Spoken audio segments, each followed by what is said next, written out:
Hi friends. കുട്ടൻ ഇന്നാകെ ധർമ്മസങ്കടത്തിലാണ്. കാരണം അവൻ്റെ ചങ്ക് ഫ്രണ്ട്സായ രാജനും റോജനുമാണ് ഇപ്രാവശ്യം അവൻ്റെ വാർഡിൽ പരസ്പരം മത്സരിക്കുന്നത്. രണ്ടു പേർക്കും വോട്ട് ചെയ്യാൻ പറ്റില്ലല്ലോ.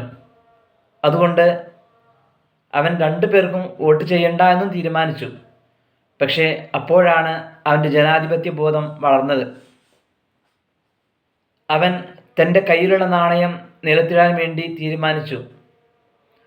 ഒരാൾ തലയായും മറ്റേയാൾ പുള്ളിയായും അവൻ മനസ്സിൽ ഉറപ്പിച്ചു. അങ്ങനെ നാണയം അവൻ ഉരുട്ടിവിട്ടു. നാണയം ഉരുണ്ടുരുണ്ട് ഒരു ചുമരിനടുത്ത് ചെന്ന് നിന്നു. കുട്ടൻ നാണയത്തിൻ്റെ അടുത്തെത്തിയപ്പോഴേക്കും നാണയം തലയടിച്ചു വീണു. പിന്നീട് എന്താണ് സംഭവിക്കുന്നതെന്ന് കുട്ടന് മാത്രമേ അറിയൂ.